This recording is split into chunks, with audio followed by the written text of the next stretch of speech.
CEO of Truly Free. How big is the business now? When did you start it? So we started with one laundry jug and a refill, and that was 2015. And now that business is the largest non-toxic chemical manufacturer in the country. How much you guys have paid out for your creators or affiliates? Well over 50 million. One thing that you're doing is you're actively funding child predator sting operations. Yeah, we buy slaves. I'm willing to go to zero all over again to stand for what I believe in. I don't care about money. I don't worship it. I worship my father. There were more slaves today than any other time in human history combined.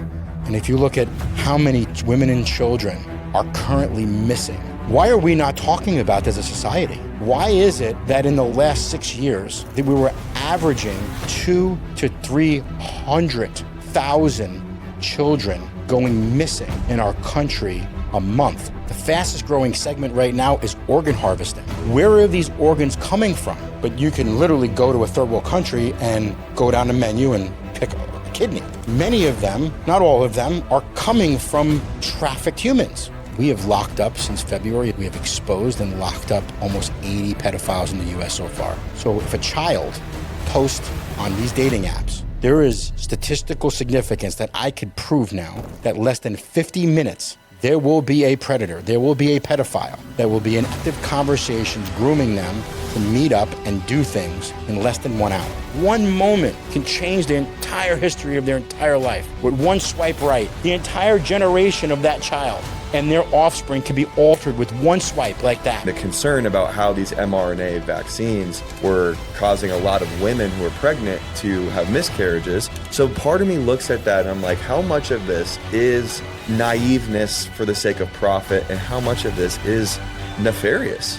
This is one of the very few, if not the only industry that I'm aware of that has no obligation to properly test, and they have absolutely no culpability. They can't be sued. Since 1989, if you're legitimately above the law, then we have to just blindly trust that the person behind the microphone is telling you something that is, one, factually true, and two, ethical and moral. We know that not to be true. Do you think that's part of the propaganda agenda too, is inundate us with so much information that we can't even retain any of this information? 50 some odd percent of Instagram content is synthetic. It's fake, it's AI. It's perfectly legal now for the United States of America, the government, to create propaganda against the citizens. And no president since 2008 has overthrown that. Your study of the book of Revelation has provoked in you an urgency to go all in.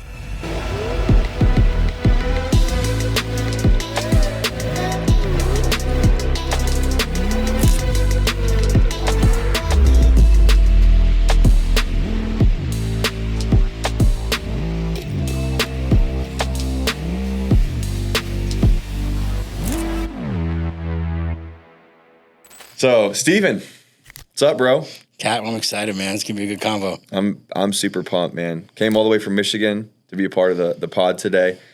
We met at the Vault, Patrick Bet-David's conference. A few moons ago. Yeah, a couple years ago. And I remember we were in the CEO lounge, and you and I, we shook hands, which was super cool. I met some other really cool people at that event. Yep. And this was so funny, bro. You're a New Yorker originally, which now makes so much sense with your personality, just bold, and I'm like, oh, okay, that's what it is. It's the New Yorker. I love that. Yeah. I could feel that vibe from you even in that room. Well, you handed me a business card. You told me that you were the CEO of Truly Free, and I was like, Truly Free? I've heard of that before. Well, I come home. You actually, you blessed us with a box of stuff, and I came home, and my wife was like, oh, yeah, I already have I just bought a massive box of all these cleaning supplies or whatever. So you were already kind of famous in our household before then. You're doing a lot of cool stuff, though, bro. It's not just the building of businesses. You're actively engaged in combating human trafficking specifically. You're doing some stuff in, catching predators and things like that. There's other crazy things you're doing, building apps, combating what big tech is doing. And all of that really comes down to some stuff that God has shown you from the book of Revelation, end time stuff, and our King returning soon. So it's going to be a fun pod. Let's go, man. So I'm fired up for this. why don't you share a little bit about the business? How big is the business now? When did you start it? Give us a little bit of a synopsis. So I bought the soap company back in 2012. So I'm just getting started. I'm only in about 15 years or so. Started because my oldest son, we have 5 kids, and when I was my oldest son was an infant, broke out in this horrific rash. It was because of the store-bought blue goo, right, from the supermarket. And that kind of set my wife and I on this journey. We found out that, store-bought cleaning products can make you sick. And then we just went on this, eco-crunchy journey for a few years, moved to Michigan from New York, met this awesome grandma selling soap at the farmer's market. She's looking for an investor, so I ended up buying the soap company. And we failed at everything we tried, 2012, 13, 14. And 2015, back to zero for the second time in my professional career, food stamps, and didn't know anything about anything. But I saw what was happening online. I said, well, how hard could it be? You build websites and customers magically appear, and I was that naive. You were on food stamps at that time, though. For the second time. First time was 2009, 10, 11. Whoa. We moved to Michigan 2010, landed on our feet, invested in the soap company in 2012, failed at everything. Back 2014, back on food stamps, zero, trying to build a business. At night, I was folding laundry at a commercial laundromat where we would do like research and development to help pay the bills. And I saw what was happening online. I said, let's come home. And I came home from work one day and, I said, babe, I got an idea. She was like, are you going to get a real job now? I said, no, that's not my real idea. I'm going to become an e-commerce guy. I'm going to learn e-commerce. She goes, you're going to do what? And so I said, yeah, I feel like this is what God's telling me to do. So I, taught myself how to write code and build websites and write sales copy and do all the things that an internet marketer needs to do. Learn the craft. I built a website and found that shipping 4 pounds, 50 ounces of laundry detergent around the country was to go out of business strategy because it cost about $14 to ship a product that we're planning on selling for $15. So out of that, we invented refillable cleaning products, right, to solve a business problem, and then an environmental problem because you use plastic. All this plastic, it's floating in the ocean anyway, or sitting in landfills. So we started with, one laundry jug and a refill, and that was 2015. And now that business is the largest non-toxic chemical manufacturer in the country, if not the one of the for sure. Whoa. So it's been a ride. Yeah. It's been a ride, Holy moly, bro. That's insane. Since we launched this thing, we've done, well over $350 million online as far as revenues. Like we've impacted, over 1 million homes with safe, non-toxic products. So it's been a huge passion, and soon, we're launching a pet division and other divisions because we believe that, from a product standpoint, Truly Free stands for something. It stands against something. So we've built this really vibrant community of, passionate consumers that are just fed up with what they get at the store or in these mainstream marketplaces with these private label products. You don't know where these things are made or what you're feeding your kids. So we're fueling a movement now because as I was coming up in my e-commerce journey and building a brand, I saw this war that was waged against brands like me and small businesses, and I got really pissed. The Bronx kid came out in me again.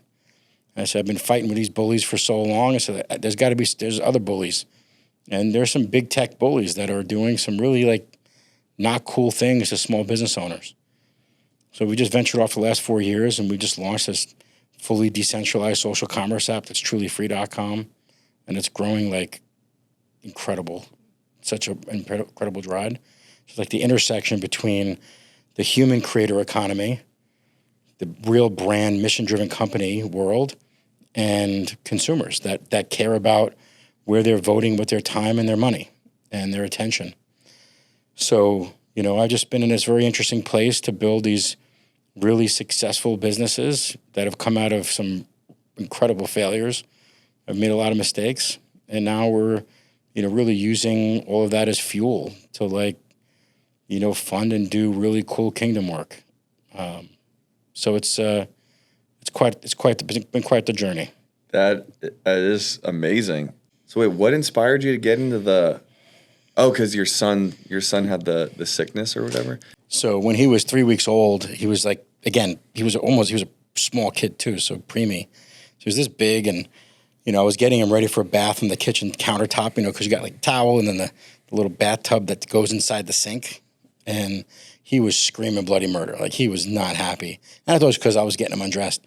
And when I got his onesie off, like from his neck down to his ankles, it looked like we dunked him in boiling water. It's like bloody lines and rash.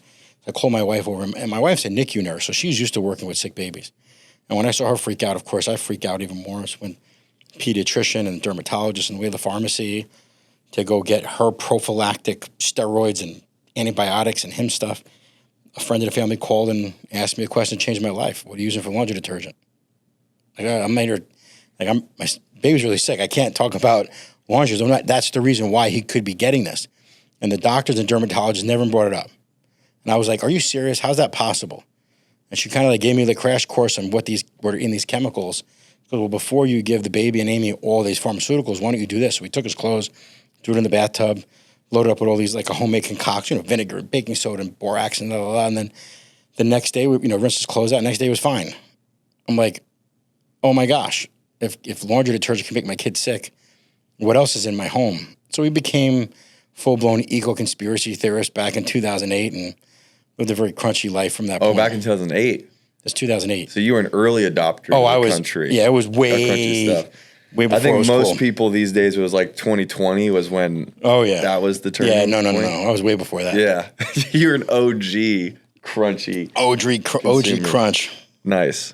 Yeah, now it's, fueled a movement. Like, so from one sick kid, now, we serve hundreds of thousands of families every month. So you guys are like, you said that you hit top 500 companies, fastest growing companies on Inc. Is that what it was? Yeah, so Inc. magazine every year does their Inc. 5000 of the fastest growing companies in the country, and we're now just about 400. Wow. So 425 are the fastest growing companies in the country. Dang. We moved up over 1,000 points from last year. And when you're, a later stage growth company like us, it's hard to do because, it's a lot of it's based on percentages, right? And when you're young and you're, 2-3 years old and you're going in those early years from like 0 to 10, that you're doing like these hockey stick moments early on in a company's launch, it's easy to scale up higher in those rankings. But when you're a later stage company, continuing to accelerate, it's not as easy. But we're very blessed, and we're still rocking. And I just think the world is ready, right? I think like society is ready. I think we're at these pendulum swinging moments where people are just not trusting things, right? I think trust is at an all-time low. Trust for what's at the supermarket. Trust for what you're listening to on social media. It's why like thought leaders like you are so important, right? Because people are like, you watch Instagram, you're like 50 some odd % of Instagram content is synthetic. It's like, do you even know what to believe? What do you mean by synthetic? It's fake. It's AI. They're robots. I mean, think about how much effort this conversation. Yeah. Right? Me flying, you taking time out of your day. That's assuming we're real people. We're real. No, we are definitely real. Maybe you're. I know I'm real. No, we are real. I can promise you. But think about the hours of post-production, the editing, but the days of communicative effort that take to just produce this podcast. For sure. Somebody could produce this amount of content and publish it before their coffee's cold. Mm-hmm. Right? It's true. So at scale, it's impossible for humans at scale to produce the volume of content now that artificial intelligence can. Yeah. And now you have like really shady internet marketing people, because that's what always happens, right? The shady internet marketers get involved. And you have like, these synthetic doctors and Amish physicians and Chinese medical doctors that are giving medical advice and talking about how they treat their patients and why you should buy their creatine or their product or their supplement. Oh, man. And it's fake. And it's fake. And people are consuming this content as if it's real, and they're liking it and they're sharing it because they think that they're listening to a real human doctor giving them medical advice. And on the backside, they're buying these fraudulent products, and people are consuming these things. And now the pendulum's about to swing. It's still swinging up. Like this is not, I feel like this party is really just getting started. Yeah. But there is an awakening that's happening where consumers are like, wait a second, this isn't real, right? Humans don't look like this. They don't purse their lips like this. And I think, and again, consumers are starting to, there's as much pressure as there is to continue that momentum. There's a lot of people taking a stand and saying, I don't want to listen to this stuff. I don't want my children. We think about the indoctrination of society, of what's been happening, like from the Munt Act of, after the Geneva Convention, the U.S., we couldn't create, the U.S. government cannot produce propaganda against its citizens. Well, that Frank Munt Act got overthrown in 2008 by Barack Obama. So it's okay. I didn't know about this. Yeah, so it is legal. It is perfectly legal now for the United States of America, the government, to create propaganda against its citizens. And no president since 2008 has overthrown that. So wait, what law was in place? So it was something from the Geneva Convention that was set in place? After World War II, after Nuremberg. Ah, okay. Right? Because what we learned as society is how powerful propaganda is. Right. Joseph Goebbels, the statistics history shows that 2/3 of the Jews got on trains headed to Auschwitz willingly, thinking it was a good idea. Wow. Because of marketing. Dude, because of marketing, propaganda. Man. I'm so glad you called it that. It's marketing. It is marketing. It's propaganda. It's tens of thousands of Japanese citizens were throwing themselves from cliffs to a bloody death because the government of Japan was telling them during World War II that if these Americans get a hold of you, they are going to torture you. So it is your civil obligation to the society of Japan to commit suicide before the Americans take possession of the land. So that's how powerful propaganda is. And what we as Americans saw how powerful that was, there was an act, there was law that the United States of America could not use propaganda against its citizens. But that got overthrown in 2008 with one executive order. And since that point, no president till today, 2026, has changed that. Why? I don't know the answer to that. You could speculate why, but the fact is that, propaganda in the United States is a real thing. And we think about what's happened to media over the last couple decades, especially the last decade. Well, now at scale, a very, very small population of people can create information / propaganda at a level of scale that was previously unfathomable. Right. You couldn't do that. So if you want now to propagate a message, whatever that message is, just copy and paste whatever message that is, whether you believe it's good or not good, but it's irrelevant. You can now produce that content at a level of scale that you could never do so before at the hands of a human. Yep. I think that's wrong. Right? And the founding documents of the country that which we live in, the United States of America, had this idea of free speech.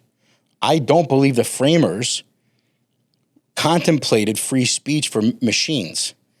I don't think they didn't believe in free speech for robots. Right. Right. And the unalienable rights from our creator were not for robots, they're for the creation. Correct. People created in his image. And now, this is free speech. No, I don't believe that's free speech. And that's why, at Truly Free, we're taking a stand against AI. We don't allow AI content. In order for you to produce content that goes to another human, you have to be a verified human. And if you're producing anything in AI shape or form, that content gets taken down and you can get banned. Because let humans be humans. Let robots be robots. Let machines be robots. If I said that right? Let humans be humans. Let robots be robots. Yes. Right? Yes. And and again, we're huge adopters of AI. I think it's an incredible invention and incredible technological advancement as humans to say, how do we be more efficient, right? But, should our children be educated? Should they be inspired? Should they be entertained? Well, it depends who's writing the prompt, right? Hey, we're going to get back into the episode real quick, but I'm speaking to the entrepreneurs, the coaches, the consultants, the business leaders You know it's time for you to build your digital influence online. Leverage social media, share your story, fill up the leadership vacuum online to fulfill your ministry and your calling, and also grow your business while doing it. But how do you do it ethically? How do you do it in a way that honors God? How do you do it practically and tactically with the tools, the technology, AI, etc., without selling your soul and creating a second job for yourself? We want to teach you how to do everything. You've seen it with my channel, my podcast here, my other platform. Everything that we do for my content is what we're teaching people how to do inside of The Elite Creator. I want you to learn more about this. If you know that it's time for you to steward your influence online, you can join hundreds of other people who have joined and have learned from me and my team about how to actually build digital influence ethically for the glory of God and also fund your calling while doing it. If you know you need to learn social media and AI and how to do it the right way while honoring God in that process, go to theelitecreator.com. Apply for a call with our team. We'd love to just do a free 30-minute strategy call with you to help you take that next step forward. And if it makes sense for us to work together, we'll talk more about how to do that on that call too. Go to theelitecreator.com to apply. Now, back to the episode. A short time, I had a buddy of mine send me a video of this, American Idol song. It's like, oh my gosh, I watched this song and it just makes me cry. And he sent me a song in the first 3 seconds. I'm like, I called him and said, bud, you realize this is fake, right? This is not a real song. This is not a real human that sang that song. He was befuddled. He was like, are you kidding me? I'm like, no, let me prove it to you. And I get him on Zoom and I'm like, let me show you all the markers to prove that this is not real. And that's it. And I believe AI is, we're in the early stages of this. In the next couple of years or shorter, it will be indistinguishable. Yeah. So I think, and the impacts on society, there's all these debates around data centers and water, and that's all like, okay, like there's a real conversation that's needed around that. But I think there's a much bigger conversation that's really not happening, that needs to start happening. And it's thought leaders like you that are bringing these things up, because if somebody doesn't take a stand against this stuff and educate the general population of what they're listening may not be real, you could sway the psyche of a society very easily. So it's well, the hard thing for me, even as you're saying that, is there's already so much stuff that's being produced by humans that's not real, that people are just consuming. Like when you made that comment about propaganda and marketing, I resonated with it so much because during the pandemic in 2020, I remember it was in March when like everything was starting to roll out. Everything's getting shut down. And I remember specifically, sorry for hitting your foot. I remember specifically when the NBA decided to cancel the rest of their season, I knew, oh no, this is not good. Like not just in regards to this, to the disease, but economically, I was like, this is going to set a precedent. This is like, everything's going to get shut down. You don't just take a multi-billion-dollar corporation and decide we're going to shut down for the rest of the season without like it creating a ripple in the market. So we start watching CNN. I didn't even understand the concept of fake news at this point. I was like, I just need the news. We don't know what's going on. Let's put on CNN. We had put on CNN me and my wife put on the TV. And I remember it's like every day just trying to figure out what's going on. Everything's getting shut down. There was a red ticker of numbers in the top right-hand corner, and it was like the deaths and cases number. And it was big, bold, red numbers. And I'm not even the brightest guy. I went to film school. I understand color theory and color psychology. And as I'm looking at that, I'm finally thinking critically about what I'm seeing. And the Holy Spirit speaks to me and says, don't believe what you're watching. Mm-hmm. And then I turned to my wife and I said, I think we're getting played. And this was before, like, I wasn't like a conspiracy guy. I wasn't digging it. This was the Holy Spirit awakening me to like, wait a second. We had no data to say that it wasn't fake. But the Holy Spirit was showing me like, no, this is, they're pulling the strings. They're pulling your heartstrings. They know how to present and package the message for some sort of because you had to result. You weren't wearing a face diaper to protect yourself. You were doing it to protect your grandma. Yeah. And you had a moral obligation to society and to your loved ones to wear the diaper. Meanwhile, like, there's no way that those things could have prevented anything. No. Right? I mean, so from the jump, fortunately, because of my relationships in the alternative health world and like the real science of health and wellness, I was like, I wasn't even affected by the bandwagon for a minute. Like, I wasn't, like, at our companies, we had a 0 mask policy. You were not allowed to wear a mask unless you like said why you believe you absolutely needed it. When people in our community were being laid off because of like they weren't taking, the thing, like we had $1,000 sign-on bonus if you lost your job because of not taking the thing. That is like awesome. We had like a 20-foot sign on the highway, right? I was hoping to go viral, but no one picked it up. It was like whatever. But and again, it was like, well, trust the science. Like I believe the science. I'm all about the science, right? I was talking to a young lady early. Like had this conversation many times, and she was wearing them, and she's like, I can't believe you're not wearing a mask. I'm like, I understand. I said, let me ask you a question. I said, this is between you and me. I said, it's very private. I won't mention your name in public. I said, do you fart? Excuse me? I'm like, fart? You pass gas once in a while? She's like, yeah. I said, you ever pass gas while wearing a mask? Yeah. I said, can you smell it? Excuse me? I'm like, can you smell it through the mask? Well, I think so. Just so you know, that's methane. And a virus is about 7,000 times smaller in particle size than methane. So if you could smell your fart through that thing, that KN95 on your face, there's a really good chance that a viral particle that's airborne is going to pass through that. The only thing that you're consistently doing is breathing in your own carbon dioxide. Actually, it could make you more sick. So if you want to stay sick, please wear that thing. Yeah. But there's not so if you want to trust science, like we're just talking about physics. This isn't like this is physics. Yeah. So again, you just look at, and how the science shifts so fast. But this was good one day, not good one day, but then that first message continues on. So again, to me, I think that was a great experiment in human history. I mean, I was, I flew just a fluke here to break bread with you. Like, there's still people on the plane today, as I was flying over yesterday. It's like, why is that? Well, they believe something, and there's no negative judgment. I love these people, right?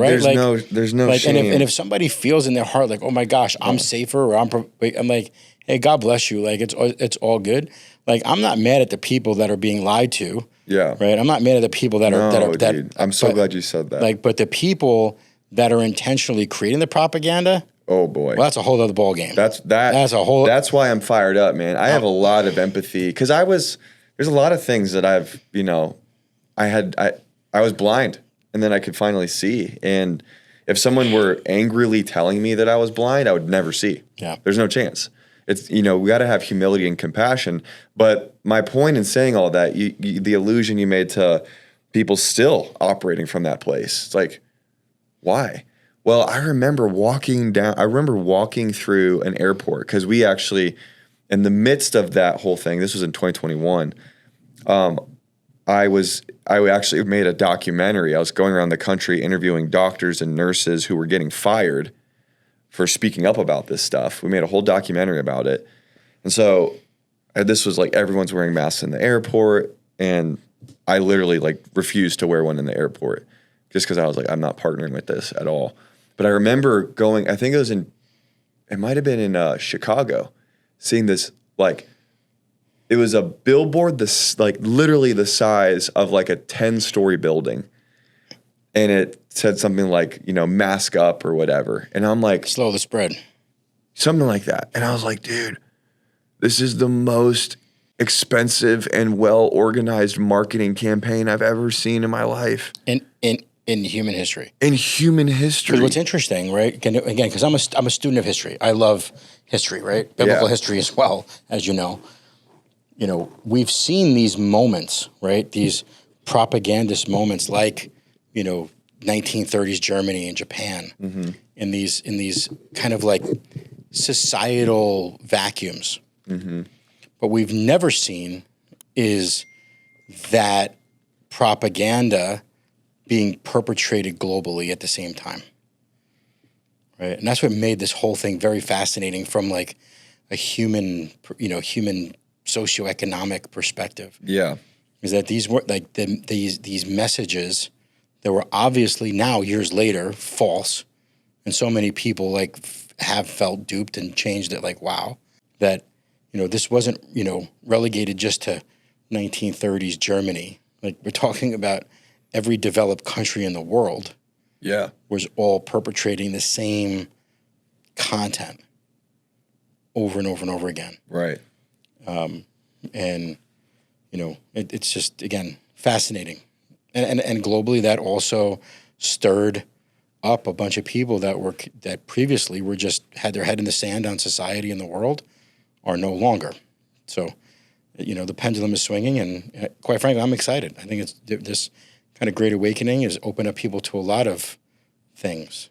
Do you think that there's been some sleepiness that's happened though? Because I think we just had lunch together and we're talking about some of the things that you're building, social media wise, app wise, tech, etc. And then you made a comment about Parler, that social media app. Which are making a comeback. Well, I remember, was it in 2020 when they were literally like pulled off the internet? It was that they were in the height of COVID. Yeah.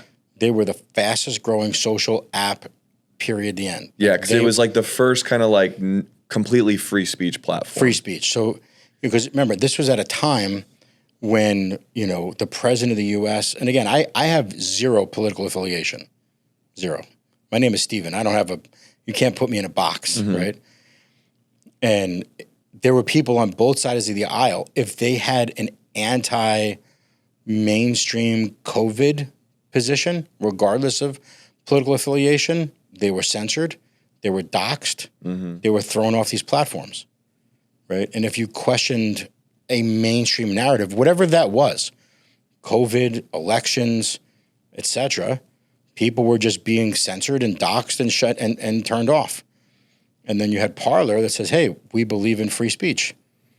That's all, just free speech. And that was their platform. It was a free speech platform. Right.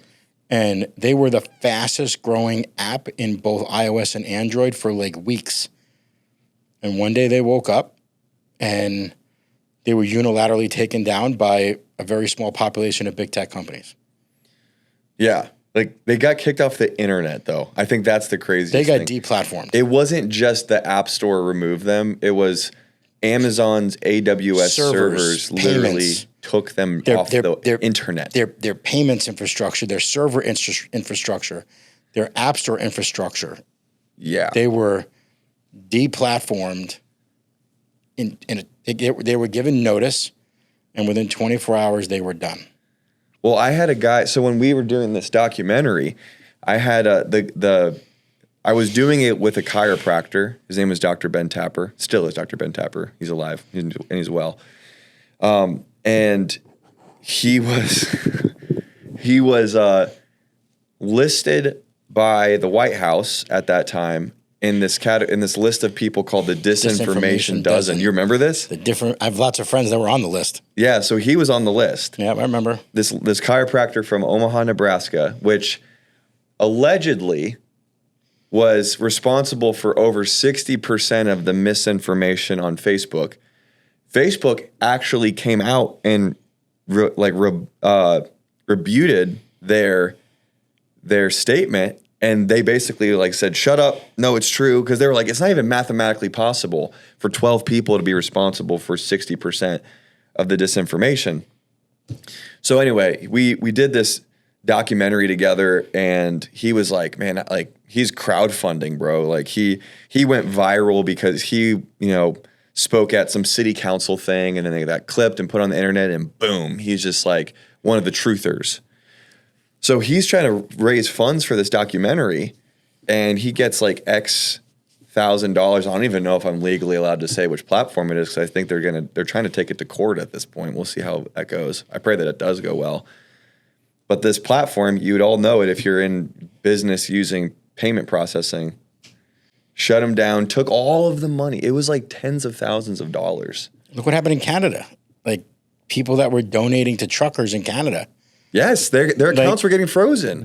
They were not just deplatformed, they were debanked.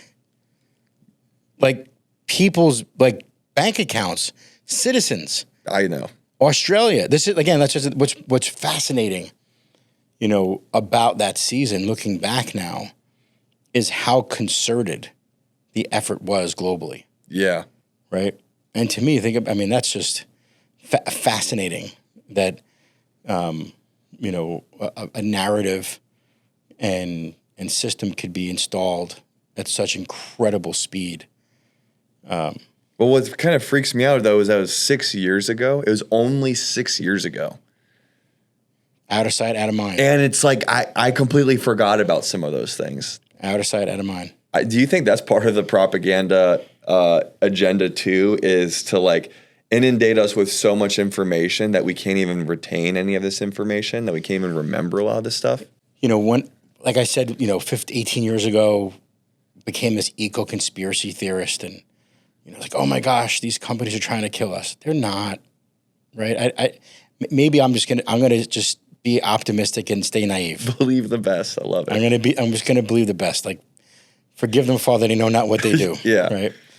And as I built this business now and been able to get in boardrooms and meetings with folks that, a decade ago, I could only dream of having the level of impact I have now, I realized that most of these industries, tech, social media, chemical, food industries, I don't really know. Again, maybe I'm just being a eternal optimistic, naive, farmer now from northern Michigan, that I don't think they're really trying to hurt people. I don't think that the big chem is trying to kill people. I don't think that big food is trying to poison people. I think they're trying to sell people. They just want to make money, right? They just want to make money.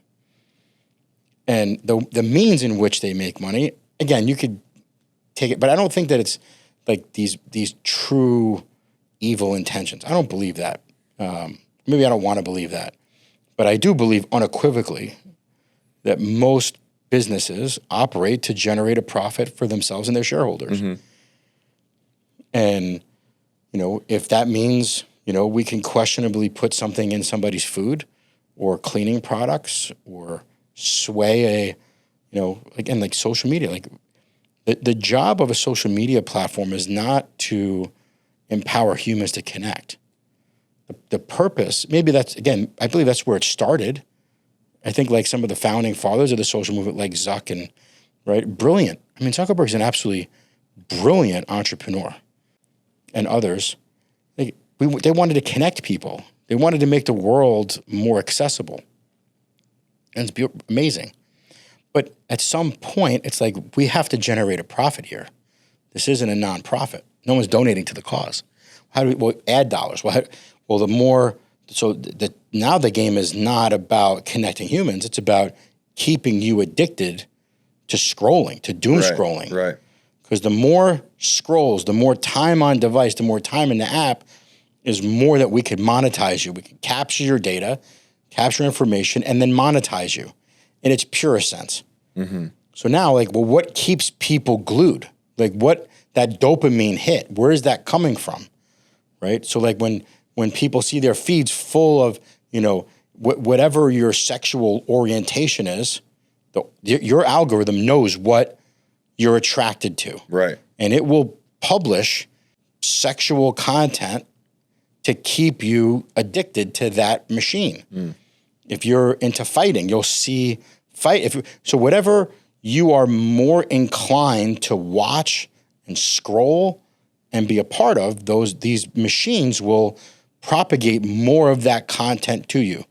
And if that content can be produced at a greater scale using AI, it will, because their objective is not to inspire you, it's not to motivate you, it's not to entertain you. It's to keep you on that machine. It's to keep you on that device. Mm-hmm. So they can monetize you. It's just about generating income. Yeah.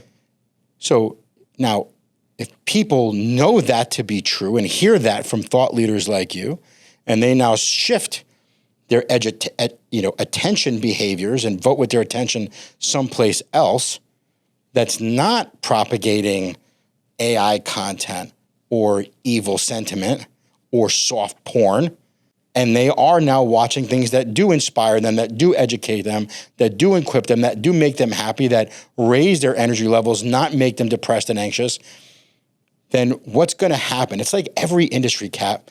Like you go to the grocery store and say your wife sends you to the store, hey, Cap, go buy some spinach. You go to the grocery store and you see spinach. Well, there's a lot of spinach options. 50% or more of those options at the grocery store right now are organic spinach. Why? Because a bunch of farmers became philanthropists? No. It wasn't because but we're going to change it. No, it's because enough consumers started voting differently with their dollars. And there's a marketing advantage to having it have organic on it, right? And now enough consumers want that in their demand that of themselves.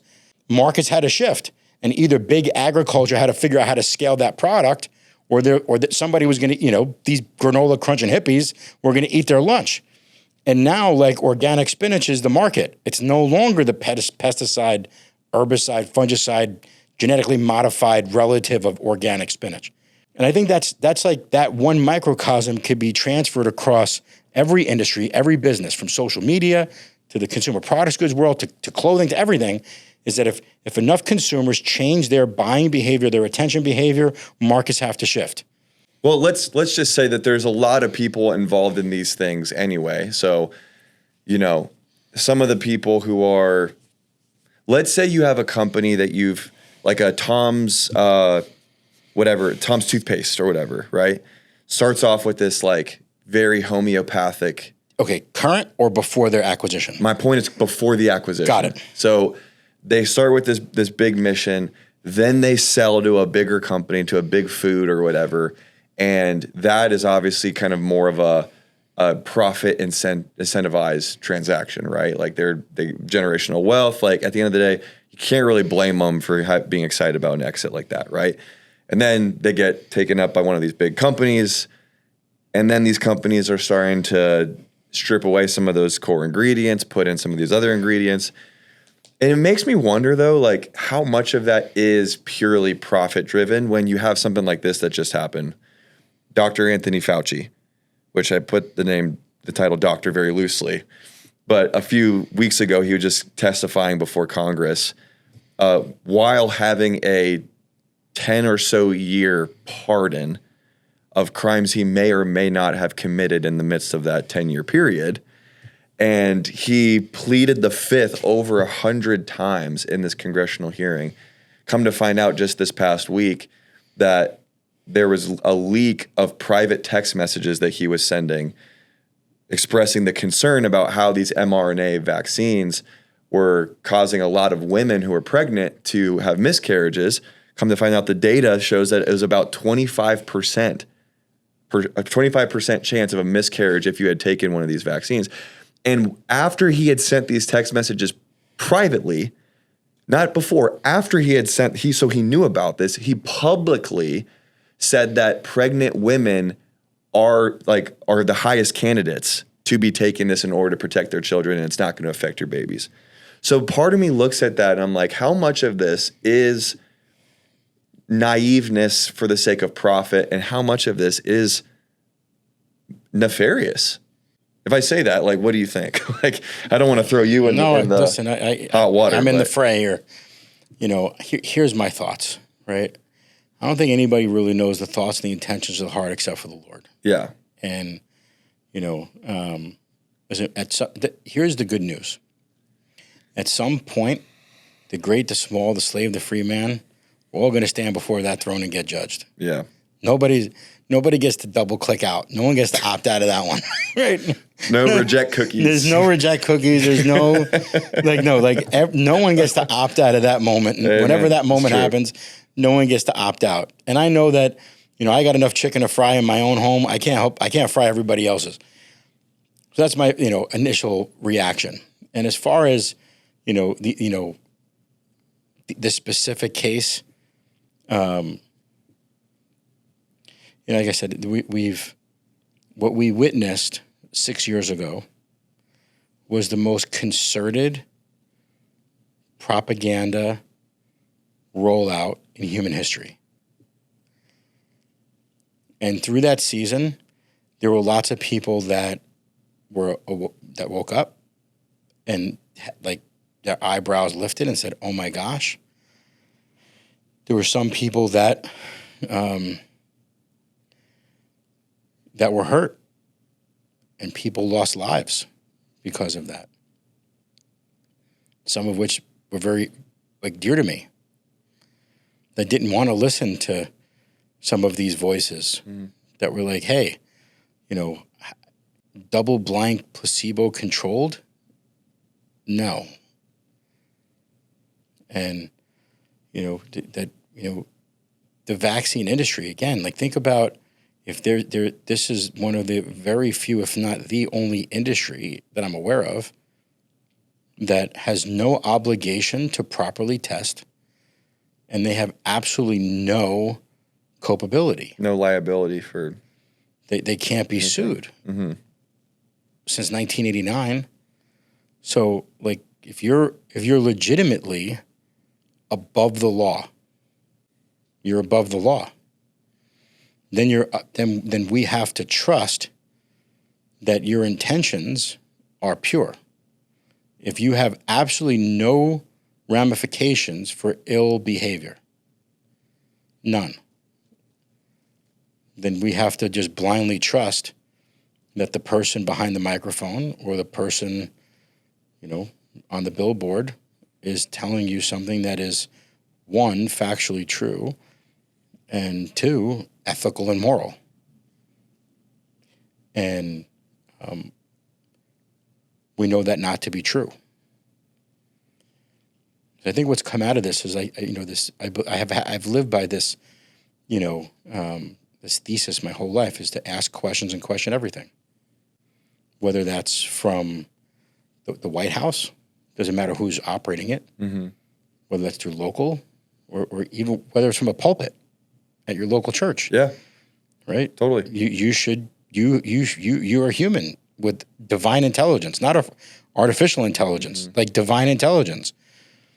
You have the most incredible super programmed computer in human history sitting in between your ears. Mm-hmm. Use it. Ask questions. Question everything. Someone says something behind a pulpit. Can you prove it? Can you turn to the book and say, cover to cover, do you hold that to be true? Not because we sent you to a school and you hold a piece of paper, but no, you have weighed it from cover to cover. Or whether from a TV screen, you should take this medical intervention or not take this medical intervention. You should go here or go there. Look, he's here. Look, he's out there in the wilderness. I think, there's at the speed and the efficiency of how propaganda could be spewed today, and how far, technology has evolved. There could be fake Jesuses everywhere. Look, he's there. Look, he's out in the wilderness. Look, go. Good news, he gave us some warnings about this. Yeah, a lot of people were going to say. He gave us some heads up on this. He gave us a heads up. Messiah's here. He gave us a heads up on this. Yeah. But, Cap, I think, again, these text messages, were they real? I don't know. I didn't read them. I wasn't in that dude's phone.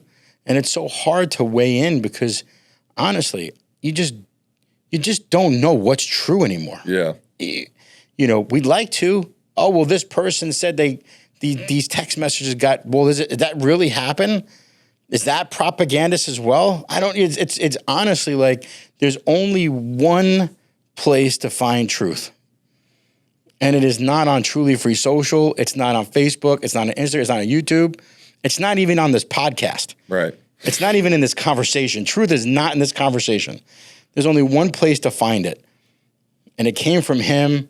And if you let him, he dwells in you. Yeah. And that's the only place that true truth can come from. Love that. And I think the more that we point people to that, all this other stuff, then there's a GPS system, a God positioning system in you that you could say, turn left, turn right, recalculating, that'll guide you to, like, hey, wait a second, I'm looking at death toll and, hang on a second, don't believe this. This isn't right, son.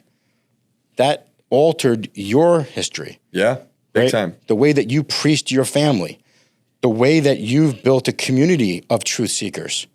That one moment of Father speaking to your heart changed how many lives, Cap?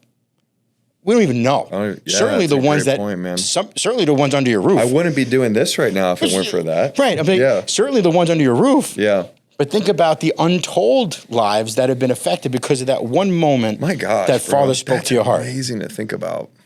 Praise God. Thank you for that. Hey, you want to hear this? This is kind of crazy. It's in the social media conversation. Okay. So do you know what happened on February 4th, 2004? February 4th, 2004. Yep. I do not. Two things happened. The first thing that happened was it was the shutdown of a government agency called DARPA. Have you heard of this? DARPA canceled LifeLog specifically, which was a research program intended to create a comprehensive digital record of an individual's experiences and interactions, including emails, calls, locations via GPS, purchases, media consumed, biomedical data from sensors, etc., to support analysis, assistance, and related capabilities. It faced significant privacy criticism, especially after controversy over the related Total Information Awareness Program, and was ended with the official explanation of a, quote, change in priorities. So that was the first thing that happened that day. You know what the second thing that happened that day was? On February 4th, 2014, or 2004, was the launch of the Facebook, which now is known as Facebook, on the same day. Come on. Do you think that's a coincidence? Are you for real? I'm serious. Yeah. Facebook, initially the Facebook, if you remember from the movie, they thought it was the Facebook, launched on February 4th, 2004 at Harvard by Mark Zuckerberg and co-founders. So interestingly enough, DARPA shut down LifeLog, which was all capturing all of that data. And then on the same exact day, Facebook incorporated as a company. I don't even know what to say right now.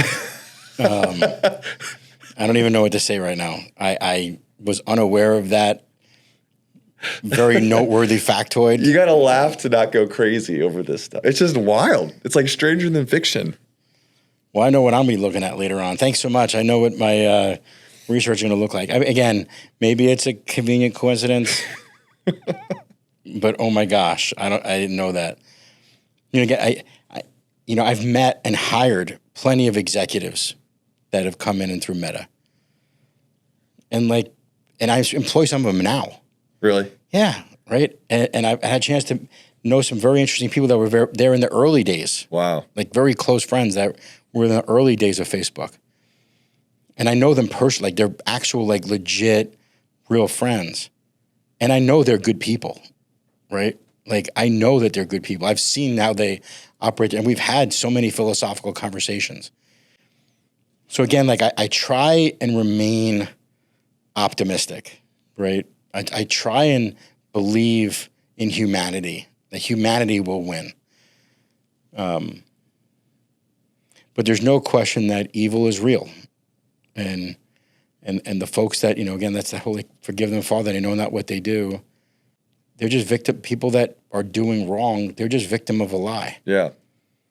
And so, it's hard for me to weigh all these things when, you just kind of I try and stay, no pun intended, I try and stay meta. I try and back out. Not the company, but I try and back out and try and see the forest through the trees.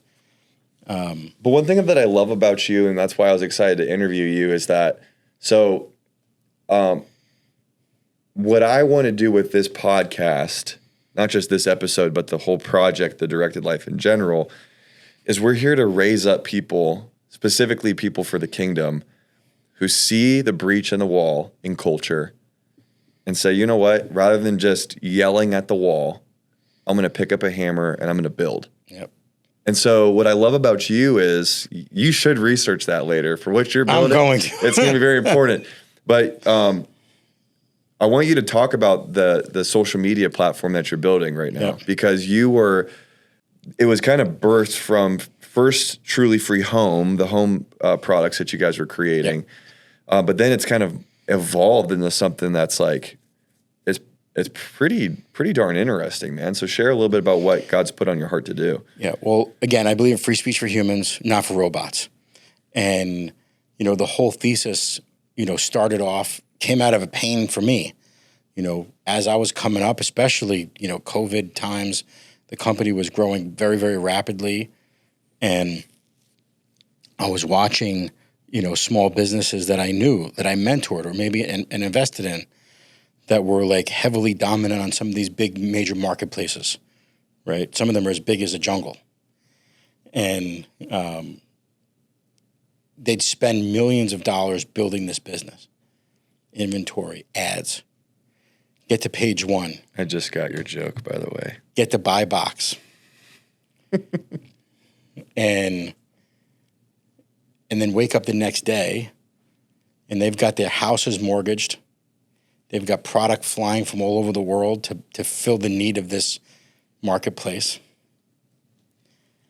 And they're on page 14 the next day. And that very marketplace private labeled a product just like theirs, put their sub-brand on it, and now they are the market leader in that particular category. I had a friend. No way. I mean, no way. I mean, this is just SOP, baby. This is just the way. Are you kidding me? Oh, no. There's dozens of class action lawsuits around this. Oh, that's so frustrating.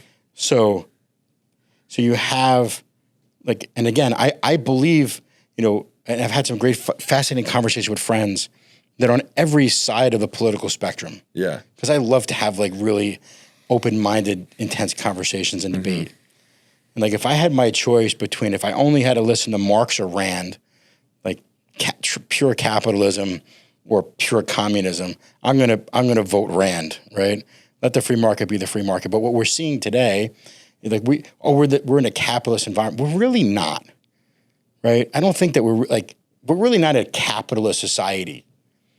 What we're really witnessing is a crony capitalist society. It's where the person with the most dough. Yeah. Right?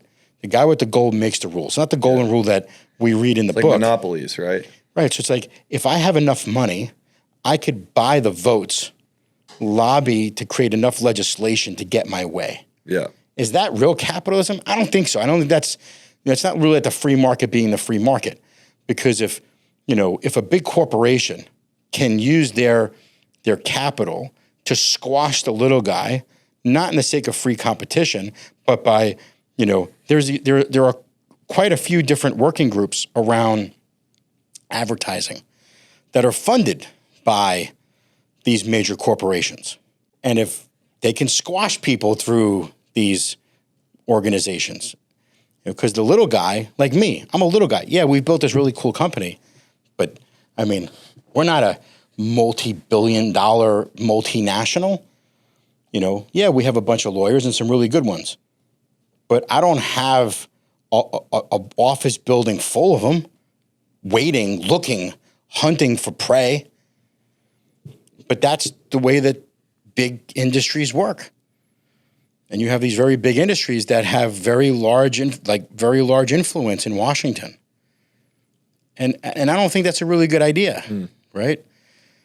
So this crony capitalist society in which we're now finding ourselves in, I think the only real hope, it's not going to be in Richmond. It's not going to be in Washington, right? It is not on Wall Street. It's not on Pennsylvania Avenue. But we put, as society, for some reason, I believe mostly because of propaganda, we put so much onus on who's living in a White House. When people don't realize, Cap, how much power they have. Right. In this world, and especially in the eternal. Yeah.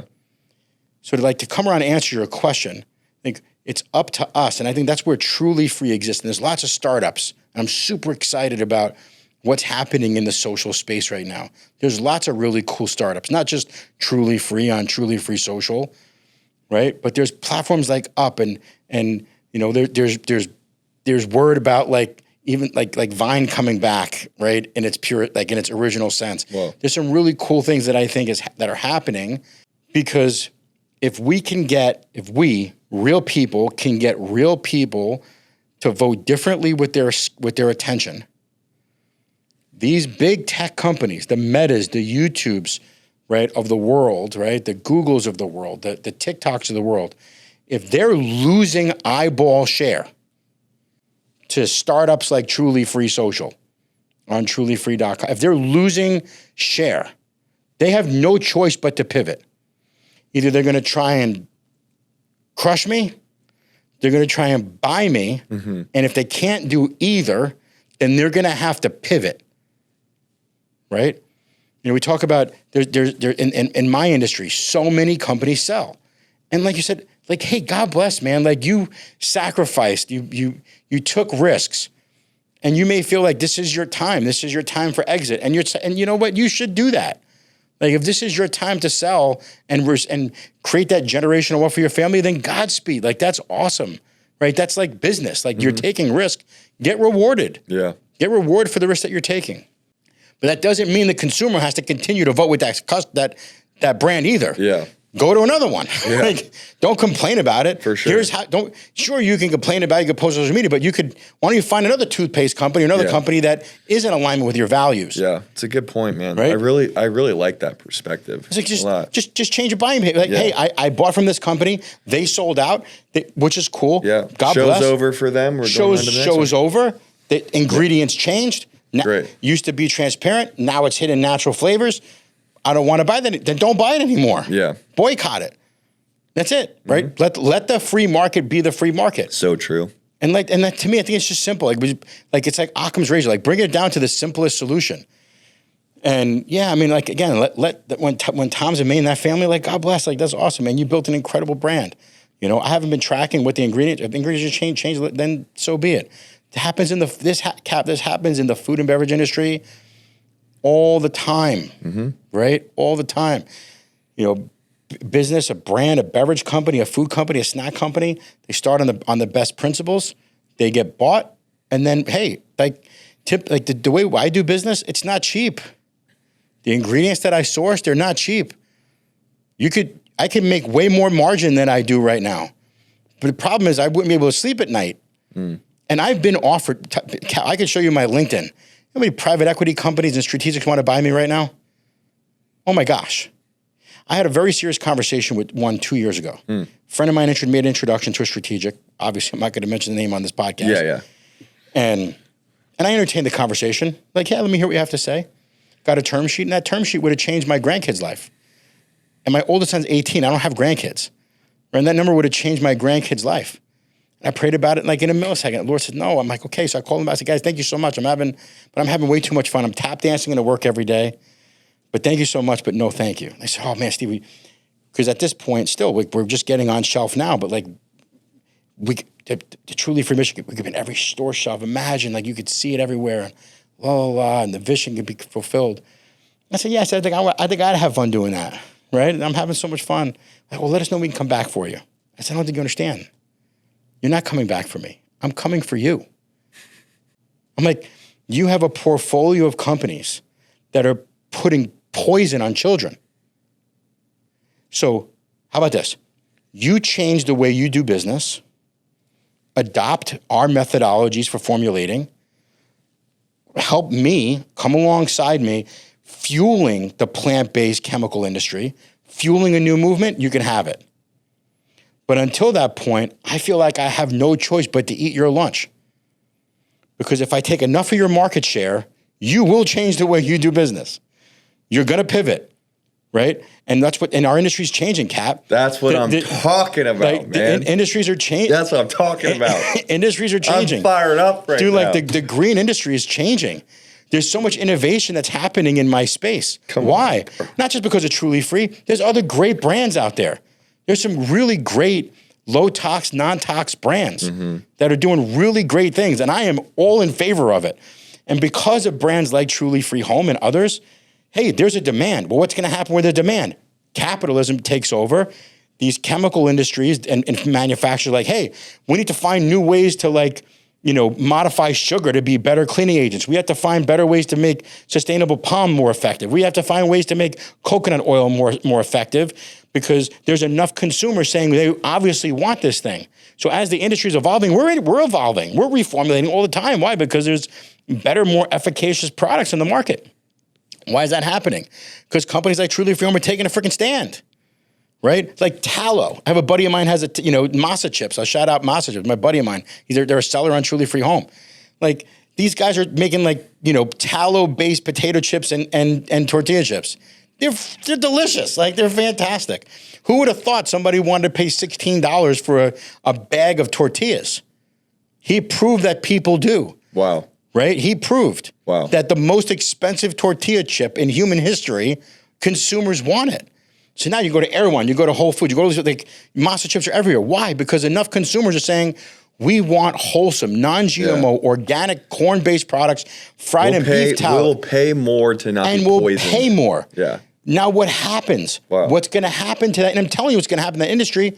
And you have major corporations switching their potato chips to fried in tallow. Oh, but there's all these adulterants. That's okay. Here's what's happening. The industry is going to shift. Where the economies of scale in the tallow market are going to change. Yeah. Masa chips is going to get pressure, right? Because there's going to be more entrants. There's going to be more people entering that market. That's such a great way of looking at it. The tallow industry is going to have to figure a way to scale faster. Right. And then eventually, what now is a niche product that's amazing, that people love, there's going to be other entrants, and there are more entrants into the market because you have leaders like Masa Chips and Truly Free that are saying, no, yes, let's freaking go, and markets are shifting. Yep. To me, this is exciting, Cap, right? Because real innovation's happening, consumers are changing behaviors, and now the big potato chip companies are like, what are we going to do here? We either buy them or we create our own lines. We're going to have to pivot because these dudes that are making tallow-based chips are taking market share. They're taking our shelf space. What are we going to do about this? So there's boardrooms that are talking about Truly Free Home right now, right? And they're trying to kill me. Good freaking luck. You're poking the wrong bear, right? Here's why. Because I'm willing to go to zero. I'm willing to go to zero all over again to stand for what I believe in. Because I don't care about money. I don't worship it. I worship my Father. I'll go to zero. Actually, starting all over again may be fun. I've done it now twice, maybe 3 times. I'll come up with my best idea. I don't know. So when you're staring at somebody down the barrel that has no regard for risk, and is willing to risk it all, man, that's a hard person to control. 100%, dude. Right? 100%. But I'm not alone here, Cap. There's guys like you, and there's thousands of others, and they're trying to find a way to do good. Yeah. And those are the businesses that this is the future, I believe, of capitalism. And these markets are going to shift. Yeah. They're going to shift. Bro. Yeah. Mic drop. I'm so fired up because what you're showing, what you're demonstrating in that conversation with that private equity group is exactly why the podcast exists. Some people might not catch this because we talk about spiritual warfare and prayer and deliverance and prosperity and all that sort of stuff. But I want to remind people that the point of this is not just to get fat on wisdom and knowledge, but not actually apply it. It's I want to see more people take territory for the kingdom of God, take industry for the. It's your right. Yeah, but you're doing it. The fact that you're in this place where you're seeing, you're a part of this movement that's seeing a shift happen. Where you're seeing it all, you're seeing it in a variety of different places. So you started that in the big food space. Now you're taking it to big tech with the social media platform. I'm fired up. We will do business together in some form or fashion. I know that there's a kingdom economics synergy here. All right. Well, I want to talk about, speaking of kingdom economics, you guys are using the actual resources. It's not just institutional. It's not just creating better products, which is already awesome. By the way, you guys should be thinking, if you're building a business, here's what I like to say. Your business is a parable for the kingdom of God. What does your industry look like if the kingdom of heaven were to touch your industry? That's basically the question that you're answering by saying, you know what? I think in heaven, there's no poison. So let's remove the poison from these products. Pretty simple, right? And then even the commission structure. How many are you free to share, like how much you guys have paid out for your creators or affiliates, or no? Yeah, I mean, range? it's well over 50 million. Well over 50 million was paid out by you guys to your affiliates. To our creator network. To your creator network. Yeah. So it's not only just this company's growing and being blessed. Well over. Well over 50 million. But you're creating opportunity for other people who are building brands, sharing that they love the product with other people, and they're crushing it too. Yeah, so like, again, like mad love for Zuck, right? Yeah. The statistic in 2004, I got to look into this. But like mad respect, right? And I have certainly, like there's definitely some really nice furniture on his yacht that I've paid for. There's no question, right? Like I have invested and still do an incredible amount of capital into meta advertising, Google advertising, omni-channel advertising. There's no question. But I've always had this thesis, Cap, from the jump, literally from the jump. And we could talk about how like I was coming up in what used to be called growth hacking before it was called influencer marketing, on if I had my struthers between investing into real creators, thought leaders who have a community, a tribe, invest into people or invest into big tech, it's not even we're talking about, I would invest 100% of all my marketing dollars into the creator economy, 100%. But the reality is you can't, it's so hard to scale that. Right now we found ways to do that and now democratizing that for small business owners in a very cool way.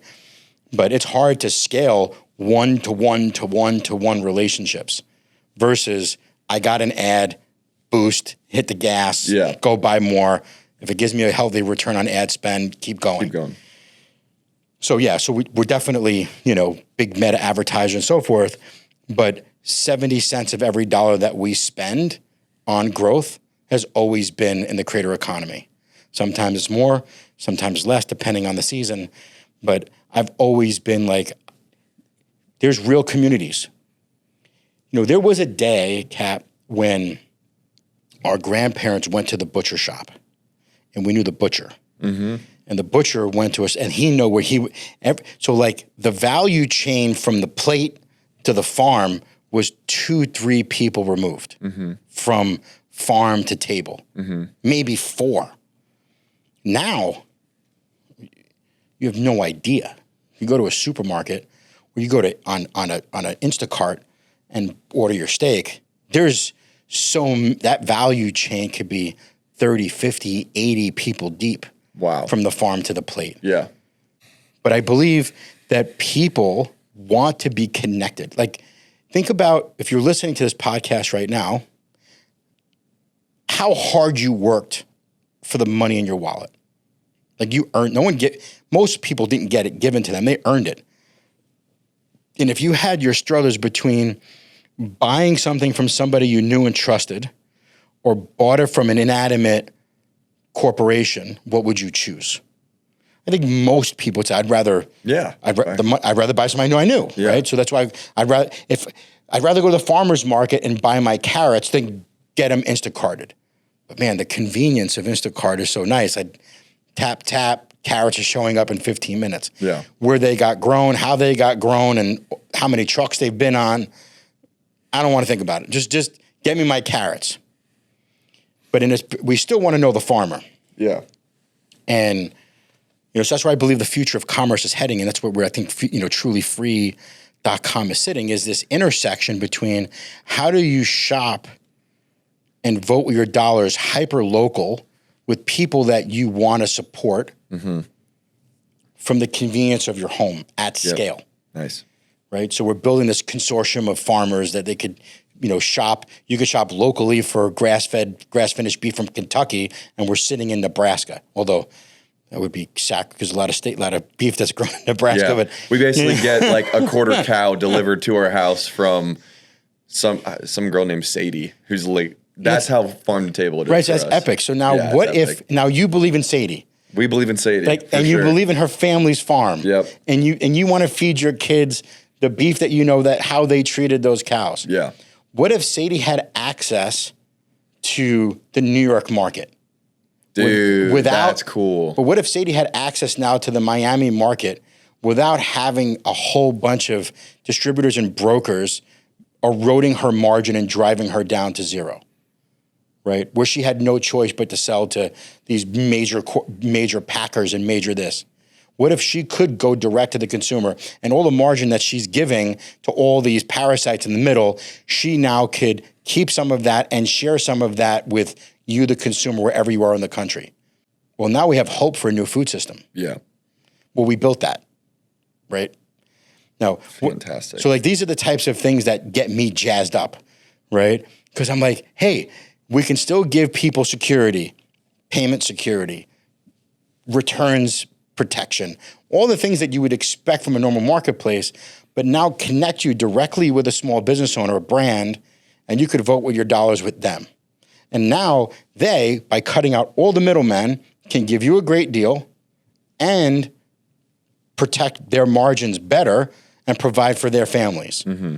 We could change things, Kat, right? Things could change this way, right? And if we were able to like help small business owners take some of their marketing dollars out of these big tech corporations, because again, I know some of the people on this listen to podcasts are business owners, right? Yeah.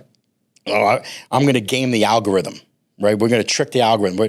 This type of content, Andromeda this, and everyone's talking about gaming the algorithm to trick it to get you the best CPM, the best impressions. Here's a news flash. These algorithms are way smarter than you think they are, and they're not there to be tricked. They are there to figure out how much margin they could erode from you before you go under. And if you do, that's okay, because there is a long line of cats right behind you that will buy those eyeballs. So there is no tricking these algorithms, right? You think that Google doesn't know what the profit margin is on the product in your category? Trust me, they know. They know how far they can push you. And they know because of your what? Buying, spending behavior. So we're not tricking these machines, right? They are there to like our margin as small business owners is their opportunity. Period, the freaking end. Yeah. But here's where that chasm changes when you go into the creator economy. Because now you're not playing the slot machine of online advertising. You're in the vending machine of the creator economy, where now you could say, here, partner, I'm willing to pay you 50%, 20%, whatever that number is. For every customer you send me, I'll give you this percentage of the transaction or this dollar amount to help me build my community. And now it's not a slot machine hoping that your ads convert, but a vending machine in which you're sharing and shifting your marketing spend to real people with real communities, with a real voice, with a real truth, all of which is in alignment with your message. This, I believe, is the future of scaled marketing, and we've democratized that. So now brands and creators can all make a ton of money together while giving consumers a great deal, right? So it's like a new way to do business. Brilliant. I'm so fired up about it, man. Me too. I want to talk about what you're doing in the trafficking space. Oh, boy. So what I love about you is you're not just building really big things and creating really innovative solutions. I love the creator economy thing. As a creator, it's going to be huge. But one thing that you're doing is you're actively funding child predator sting operations. That's part of what you're doing. Yeah. You're involved in other things in the anti-human trafficking space. Is that? Yeah, we buy slaves. Do you really? Yeah. I have been for years, yeah. Paint the picture of what you're doing in that whole space. And it's connected to the name Truly Free, too. Well, that's why it's the name Truly Free. Wow. All this other stuff from free speech and free markets and, free of toxic chemicals and all that stuff, those are just convenient coincidences, right? But I believe like he set me free, so I want to set as many free with me as I can. Yo. Right? So like that's the name. That's why Truly Free exists. Gangsta. And like even the logo of trulyfree.com, the icon is actually the Hebrew Tav, the Omega. So it is like where, you know, these many times big corporations use symbolism to perpetrate another agenda. Kind of like the Starbucks logo. I choose to do the same thing, only I'm pointing them like my company is the Omega. He's the beginning and the end. Wow. And Thank you, Lord. this is a second covenant business, right? Based on Acts 2, 3, 4 principles, and let people give freely and be free to like serve each other and love each other and do all the cool things. Anyway, I digress.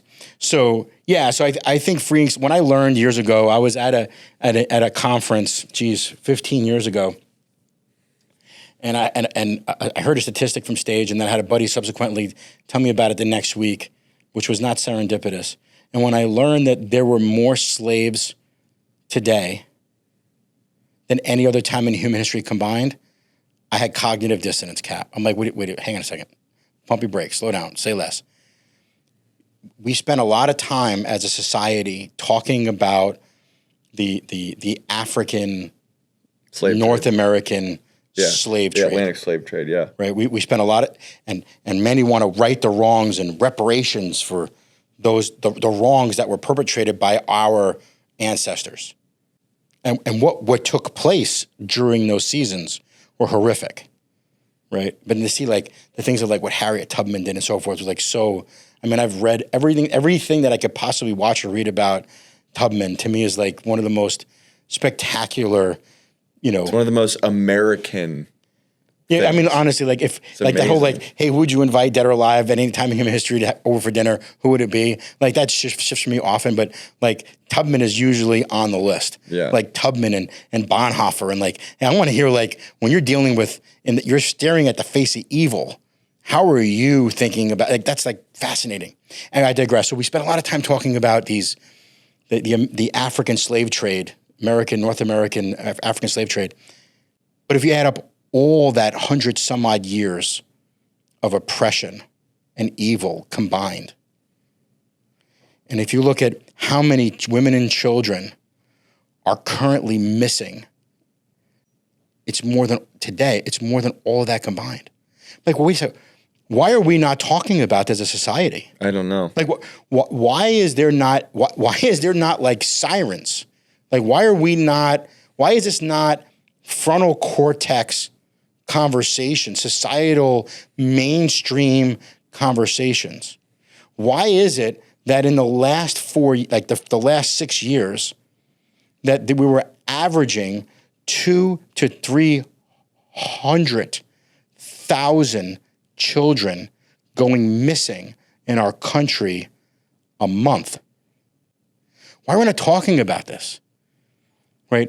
Why are we not talking about the propaganda that from El Salvador, Honduras, Nicaragua, about during the Biden years, like come to the U.S.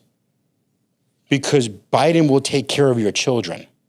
And parents were putting children on coyote buses destined to a better future, thinking that they were sending their Latino children to a better future in the U.S. And they're gone. Where'd they go, Cap? Where'd they go? So we're just talking about this microcosm of the U.S., but this is a global thing. The fastest growing segment of the need for it's no longer like raping and sexual reasons for abducting and molesting, trafficking children. The fastest growing segment right now is organ harvesting. So you can go for medical tourism, not in the U.S., but in third world countries. And if you need a new liver, you can go and get a new liver. Like you're going to Walmart to get, get groceries. There's third world countries where you can go and get, if you can't afford a liver transplant in the U.S. or in South Africa, wherever you are in the world, you can go to some of these countries and you could get organ transplants, medical tourism. Where are these organs coming from? See, like organ transplant in the U.S., you put on your driver's license that you're a donor, Then if you get into then there's like the races against the clock. Somebody gets hurt in a car accident. They go to heaven. Boom. So now they get to the hospital and they got the heart, the liver, and there's like trying to find a donor. And there's like this very complicated like organ donating infrastructure in the U.S. That's why the wait lists are so long. But you can literally go to a third world country and go down the menu and pick a kidney. Where are these kidneys coming from? Many of them, not all of them, are coming from trafficked humans. So when I started learning these things, I'm like, wait, what does that have to do with laundry soap? Well, to a normal laundry soap guy, nothing. Mm-hmm. Well, to me, it's everything. Right? So laundry soap and freeing home the toxic chemicals is true and it's awesome. And we don't publish this stuff. Like we're talking amongst friends here. Yeah. But like it's not like don't buy our cleaning products or shop on our marketplace because we do this. Like no, you should do it for yourself. But know that like my intentions of where we steer the resources as we've been given is to free as many slaves as we can. Yeah. So we build safe houses and we teach pastors how to become perpetrators and negotiate deals and buy people. And instead of them being taken to go through the most horrific experience that a human should never be subjugated to, they get brought to a safe house and they get freed, truly freed. And they get they get fed and they get educated and we do all these and then we have things for depending on the age. Like we have like industries that we start fueling like the now what side of you've been through stuff. So we fund and create infrastructure for these things. Now, again, it's at a very small scale. People say, oh my gosh, Stephen, you're doing so much with hundreds of people that you've saved. But I mean, and it's like, I feel so insignificant. Like I haven't done anything. And it's like that, the parable of the starfish and the grandfather and the kid. Are you familiar with that one? So like, yes, yeah. So like, the beach full of starfish, kid goes to grandfather, oh my gosh, grandfather, the sun's coming up. All these millions of starfish are going to die. And the grandfather's lamenting and the kid starts throwing them back in the ocean.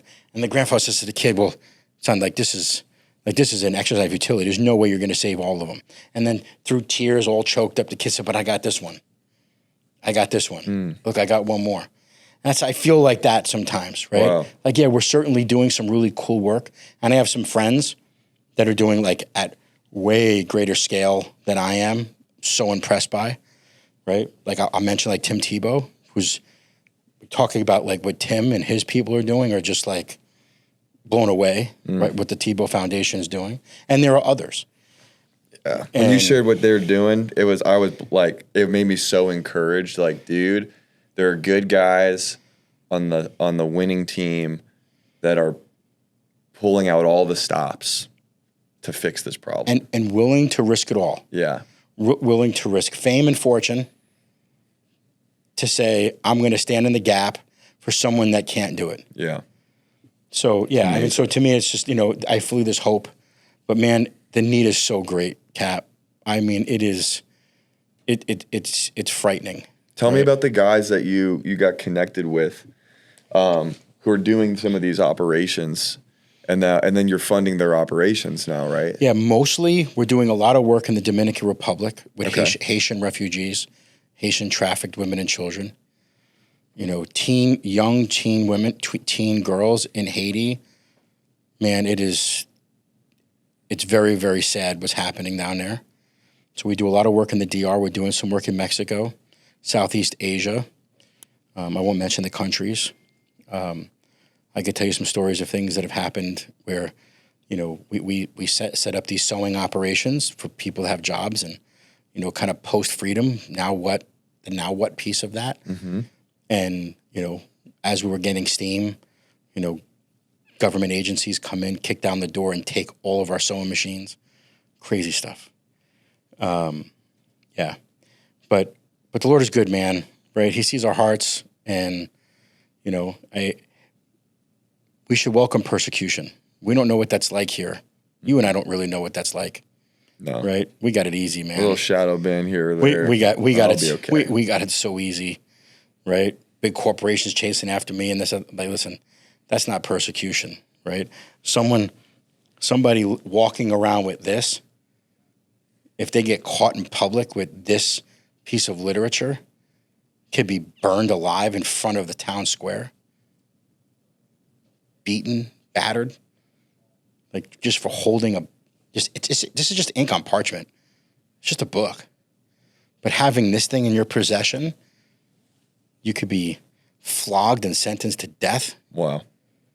We don't know what persecution is, but there is persecution. So I think, there's, but there are some brave souls, man. There's some guys, though, that you're specifically helping who are like doing. Oh, we're doing stuff. Yeah. Tell me about the guys that you're working with and then the video you showed me in the car on the way here. So there are guys doing stuff in all walks of this, from, like some of the stuff that we're doing by training pastors how to negotiate deals and bring it to safe houses. I got behind a couple dudes from northern Michigan, check them out, Pred Task Force. But these two guys, learned self-taught hostage negotiation and, high-risk negotiation training. And I caught these guys early on, and they were like, hey, they need help financially. So we've been funding these operations. So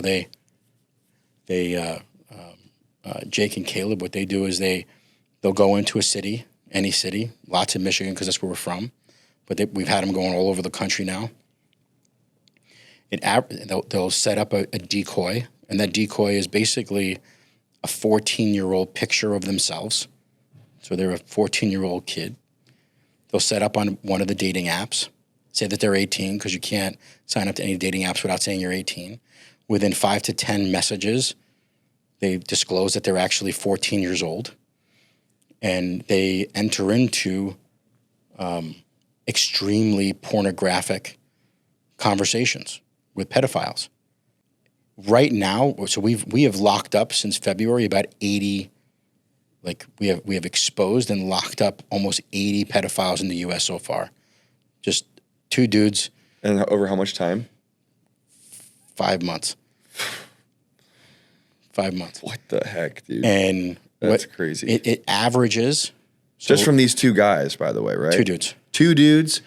Over 5 months. Two dudes and a couple cameras. Two dudes, a couple cameras over 5 months, and 80 guys have been arrested. So we'll enter it. These guys say we. It's not we. These guys, they get all the credit. Yeah. Right? Where they'll go into a market. So I'll give you a specific story. So they were in my office. We were talking about strategy. And a local news station south of Grand Rapids said, hey, we want to do a piece on you guys. You guys are like becoming these Michigan viral influencer stars. Like, we want to interview you. Can you come down here next Tuesday? So it was like a Thursday or Friday. It's like a few days away. You're like, yeah, we can come down there. You're like, well, when you're down here, could you catch, do you think you could set up a sting operation and get a couple guys? Like, oh yeah, no problem. Well, but that's only Tuesday. How much time do you need to get down here and catch somebody? Like, what do you mean? No, we could be there Tuesday. And it was like, they didn't understand the question. And the reporter says, no, how much time how many weeks do you need to prepare to get a pedophile lined up to lock somebody up? They were like, oh no, we'll drive down there on Tuesday. On the way down, on the drive down, 2.5 hour drive, we'll set up a couple decoys. We'll have a couple guys locked up before we leave tonight. So it averages less than 50 minutes. So if a child post on these dating apps, there is statistical significance that I could prove now that less than 50 minutes, there will be a predator, there will be a pedophile, that will be in active conversations grooming them to meet up and do things in less than 1 hour. We've now been in the Michigan, Florida, Georgia, Nevada markets, the list goes on. It doesn't matter what market, doesn't matter what city, small or big. And it's like, well, let law enforcement do their job. Listen, I am all about supporting law enforcement. They can't keep up with this. They can't keep up with this. I was sharing these statistics. For someone to be actively trained in preventing, and like trying to get back trafficked children, it takes about a year of training. And it takes them about 2 years before they're burnt out and quit.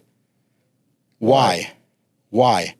Imagine what you did for a vocation was watch children be raped. And what you did for a living to try and protect children was watching them be sacrificed. You break, man. You can't, if you're like a human with a true heart and a soul, you break. This is like the most horrific things you could ever imagine. Mm. So what these guys that I've gotten behind, they're just going upstream. These guys aren't going out trying to find the kids and kick down doors. I don't know how to do that. But what these guys have figured out a way to do was to set up decoys. Pedophiles reach out to these children, and instead of them showing up to the park or the grocery store, wherever the meetup is, showing up to go meet with a 14-year-old boy or girl, they show up to these two dudes. Like, we need to have a conversation. And they're trained on getting full confessions. I showed you one of them. Full confessions. When they get a full confession, cops get called. They keep the pedophile engaged. Cop shows up. Cop says, reads Miranda. They jump in, get a confession in front of the cop, post Miranda, clink, you're going to the clink. Now, there have been some DAs in the country that are like, let's go. There have been some DAs that are like, nah, we don't want to consider your confession on camera as admissible. What's their reasoning for that? I don't know. It's not my chicken, right?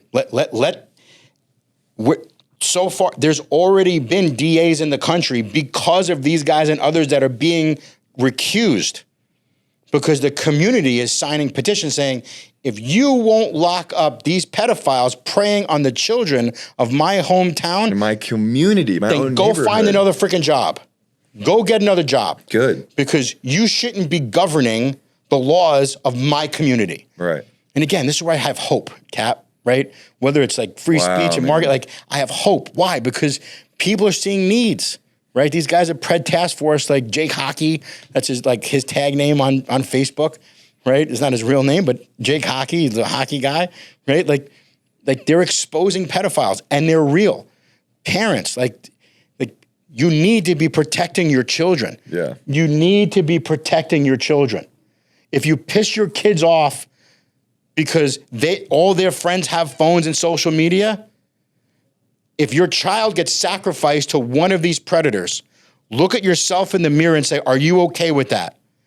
Are you okay being PC with your kid that's got a phone that they shouldn't have, on dating apps that they shouldn't be on, because you want to be friends with your kid? My position is no, Kat. We need to be protecting our children.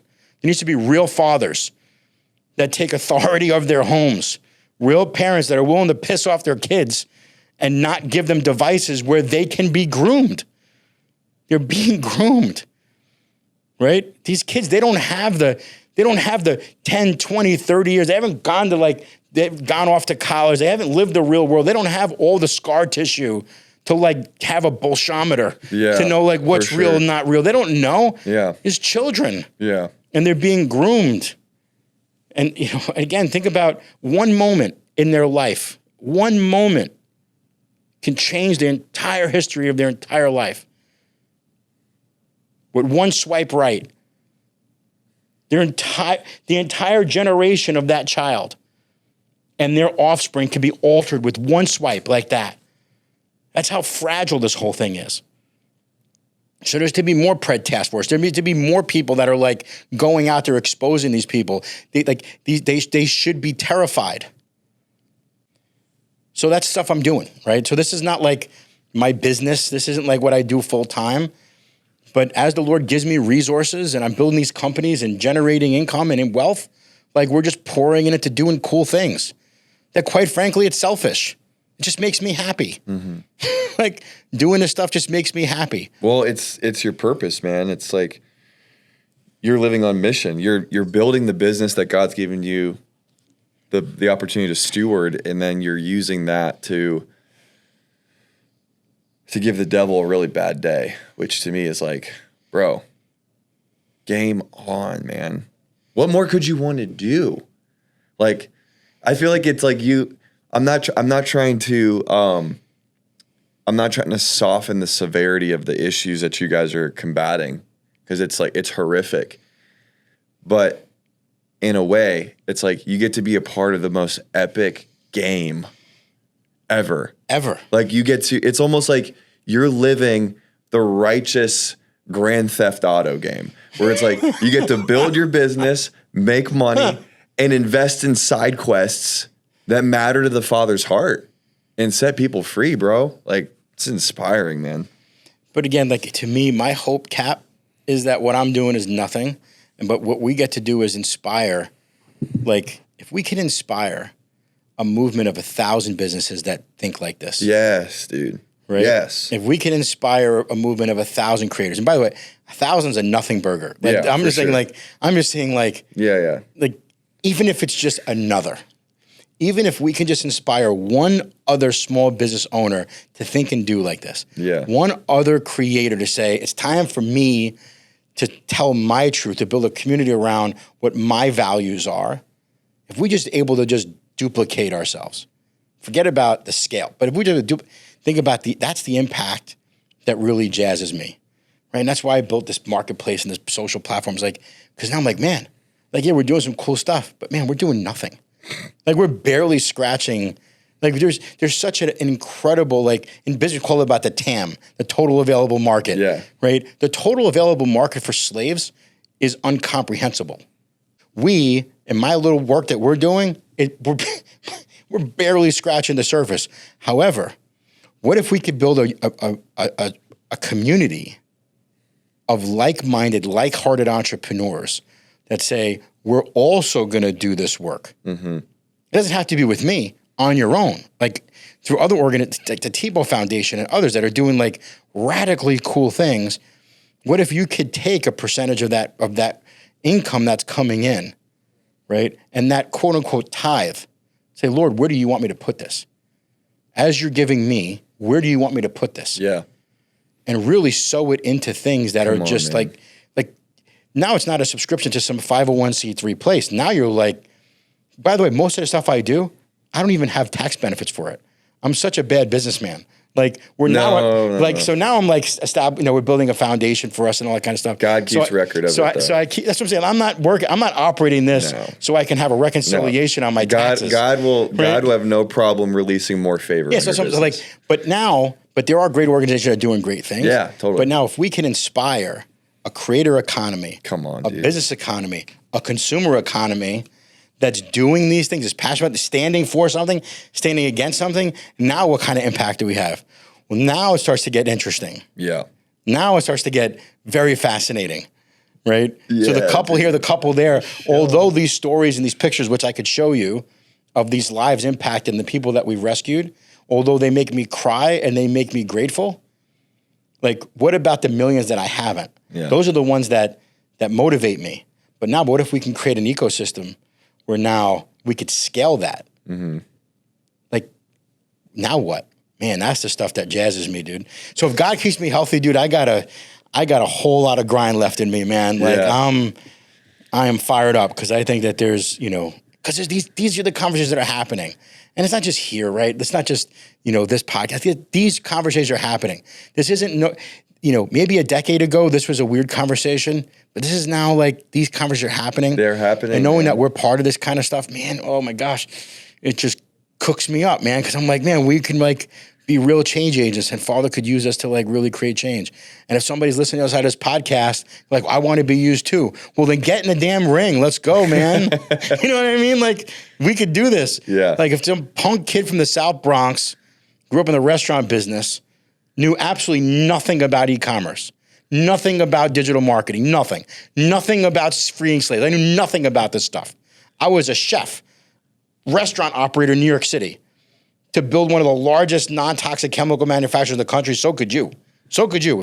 If this schmuck from the South Bronx could do it, so could you. There's nothing. I don't have anything that you don't have, right? I have all from zero, bootstrap too. It's not like I had a whole bunch of VC capital to go buy influence. No, we had to eat what we killed, man. We were on a hunting expedition every day, fighting, almost going out 1,000 times from yesterday.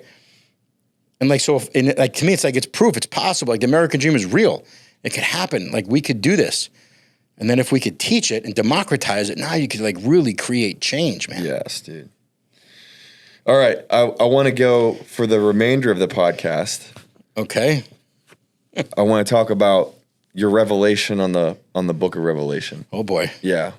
And you wrote a whole dissertation about this topic. So we'll just need to kind of consolidate a little bit. Yeah, this is a long one. But I think it's I don't know, man. I think there's a scripture that really has spoken to me a lot this year.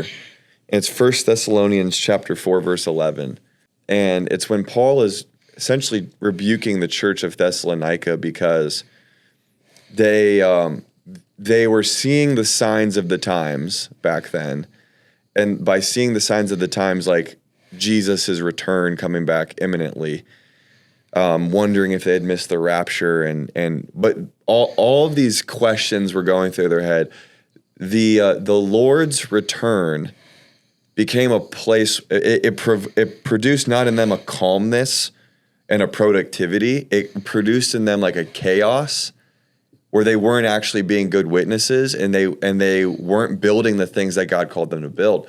And the Apostle Paul's rebuke to them was, hey, stop being a busybody. And I think if he were going to rebuke the church of Thessalonica in 2026, he would say, stop doom scrolling, stop building your bunker. And I'm all about the guns. I'm all about the ammo. I love it. I have it. But we're not building for the sake of self-preservation. Mm-hmm. We're building for the sake of reformation, transformation in the culture. We want to occupy, as Jesus said. And interestingly enough, the Greek word for occupy was do business. Mm-hmm. Do business until I come. Go infiltrate culture. Make the culture look like heaven. That's right. So that when I come back, I feel like... And will I find faith? Where will I find faith? And will I feel like you guys are preparing a place for me to return? And so I'm curious if your study of the book of Revelation has provoked in you an urgency to go all in the way that you've been going all in. Well, it's not just the book of Revelation. I would say it's the entire breadth of scriptures from cover to cover. Yeah. When I lost everything the first time, 2009, very illustrious restaurant career, caught myself heavily levered, tons of debt, on the wrong side of the private catering industry in New York. When the banks crashed, we lost everything.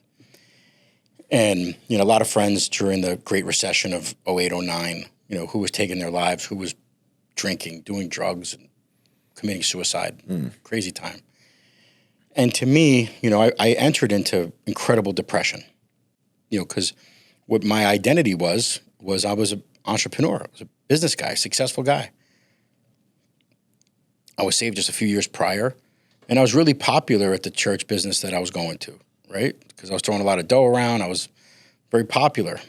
And, when I didn't have the dough to throw around, and I started asking more questions, the less meetings I got invited to. And so I kind of got burnt. And so I felt very lonely, and I was very depressed.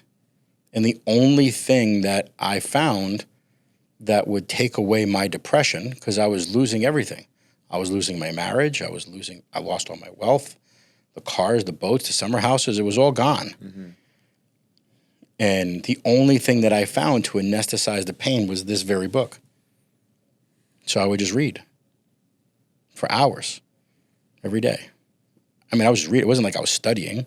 I don't know what I was doing. I was just reading, because for the time that I spent reading this book, everything was okay. I was able to just disappear. Wow. And what I didn't know what I was doing was I was establishing, it's like the 10,000 piece puzzle, flipping all the pictures. All right, the yellow pieces over here, the corners, the straight lines. And I was just reading, and I was establishing like, I guess when you build like a puzzle, like I was just flipping things over and starting to organize all these pieces.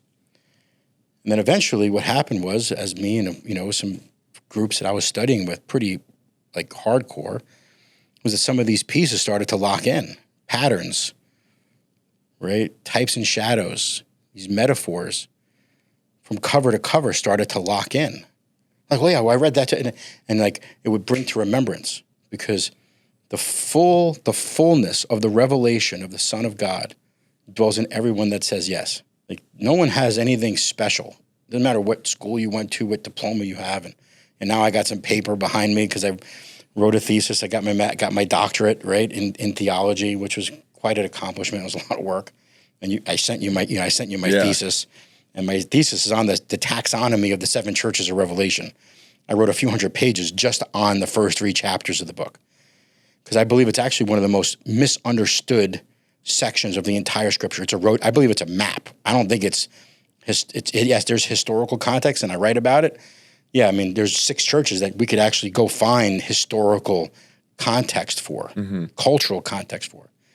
But I believe what this eternal pattern, what God was showing us through the 7 churches, was that it was the roadmap of us overcoming. It is the journey of the overcomer. Because 7 is the number of perfection.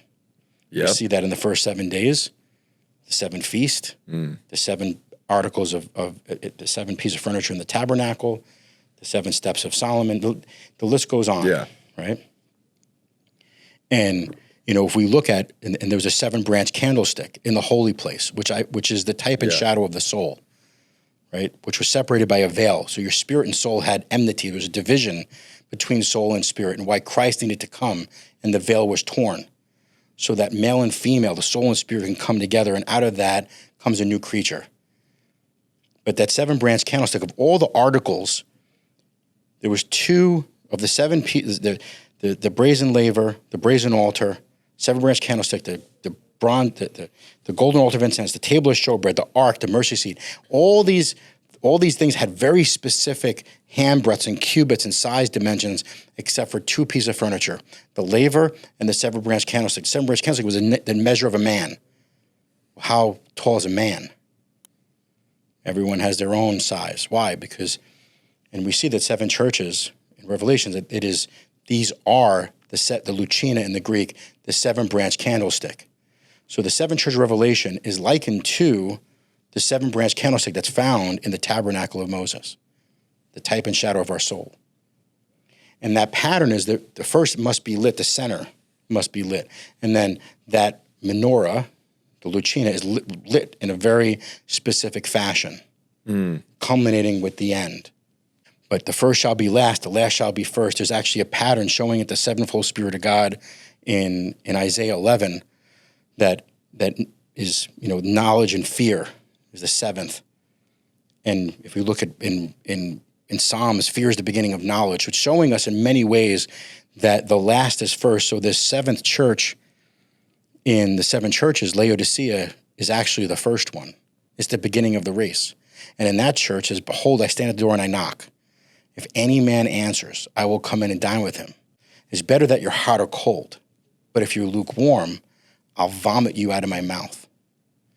You call this the Breaking Bread podcast. Where does that come from? The first time that the bread was broken was at that upper room, right? There was a business deal that was done that night. He exchanged places with us that night. He who knew no sin became sin so that we would become his righteousness in God. When the cup came around the table, it came to me, he said, I can't drink this until I drink it anew with you in the kingdom. Why? Because he was putting himself in us that night. His body and his spirit. We became him that night. Hours later, he's drinking a cup, so painfully, sweating blood. Let this cup pass from me. What was he drinking? He was drinking us. He gave us him. By faith, we receive him. Hours later, by faith, he was drinking in all of our iniquity, all of our transgressions, and he nailed us to a tree. He who did not know what it was like to be you and me became you and me so that we would become like him. The greatest business deal ever done in human history. Wow. Right? And it's likened to that 7-branch candlestick, that moment that we are hot, and say, yes, I'm on fire for you. My lamp is lit. But if you hear and reject and lukewarm, well, he has no choice but at some point to vomit you, because he drank you all in. Not some predestined cats. Like, everyone got drank in that night. But if you don't want to participate, he has no choice but to vomit you. See, that's the promise of the salvation messages in Laodicea. Then the journey begins with Ephesus, which is the largest church, still alive today, still there. You can go visit it. You can go see the ruins. Merchants, big business. But who dominates that? The Nicolaitans. Break apart that. The Nicolaitans were a Gnostic group that believed that the atonement of Christ was so complete that they could live a complete life of sin. Oh, geez. Ugh. But that was what the Nicolaitans, this Gnostic group, believed, historically, contextually. But if you break apart that word, the Nikolaitan in Greek, it's actually translated as controllers of men. So these controllers of men who say you should continue in sin so grace increases are absolutely a fraud, because that's not what the scripture says. Paul writes, we should not continue in sin so grace, God forbid. How of you who have died to still live in it? Did you not know? You were baptized into his death, into his resurrection, into a new life. Did you not know this? The old man's done away with. Why are you still holding on to that dead body? That's the rest of Romans. Yeah. Takeaway message, Ephesus, you overcome Ephesus, man-made religion. Overcome Smyrna, be faithful unto death, believing that you don't have to repent there. You've been crucified with Christ. It's no longer you who live, but Christ who lives in you. The life you now live, you live by faith in the Son of God. Don't turn back. It's a moment. Smyrna is a moment. And as you progress through these churches, you're overcoming religion. You're overcoming Jezebel. You're overcoming faith. You're getting a new name, a new identity on a stone written that no one knows it except the one who receives it. So these churches are not these historical cute places. It is our roadmap of overcoming. But we go, so many believers go to a place on Sunday, they get evangelized to, they say yes and amen. Awesome. That moment, that Laodicea moment, they're lit. Awesome. And they go back the next Sunday, they get re-evangelized to. Like, cool, like that's, okay, got it. Like, but you already did it. Yeah. Now, go live it. Go walk. Paul says, I've not yet achieved this perfect, this Philadelphia finished moment where I become a pillar. I have not yet achieved this teleio perfection, omniscience, omnipresence, like Christ did. But I press on, right, for the upward calling, the race. I'm running my race. But I write to as many of us who are perfect, teleos perfection, spiritual, born again, saved, eternal perfection. It's like we're all perfect in Christ. But we have not yet put on this. Our meat suit is still not perfect yet. Yeah. Christ is the only one. Right. We press on. That's the prize at the end of the race. I'm perfect and being perfected all at the same time. At the same time, right? So like so this is the journey. And what I believe and what I wrote in my thesis, and maybe one day we'll turn into a book, is that the seven churches of Revelation aren't these isolated historical things. And how do we know that to be true? Because it starts off in saying, I will show you the things which are, and then I will show you which will take place after these things. Bro. Then Revelation 4. This is amazing. Then Revelation 4 starts, now I'll show you what takes place after these things. So like the seven churches are not something past or future. It is. Well, what is? That's the journey. It is. So like the things which are, well, what's are? Are is like now. It's like omnipresent. It never moves. So the seven churches are not some just historical thing. It is an omnipresent, outside of space-time continuum, which means we get to participate and walk through this journey right now. It's kind of like... So I took a very light topic for my thesis. Dude, I mean, your ability to take that whole thesis and just explain it so beautifully, that was amazing. I read it a couple times. Yeah, I'm sure that's helpful. But it makes me think kind of like the four soils a little bit, right? It's like, is the four soils like four different soils that Jesus walked by at that time? Or is the four soils a picture of like the life of a believer and like, where are you at? Where are you at on this journey? But for you... Are you allowing that to be plucked? Yes. Are you allowing it to be burnt? Are you hardened in rocky soil? Yes. Do you love the things of this world more than you love the kingdom? Or are you good soil? It's like, oh, bro.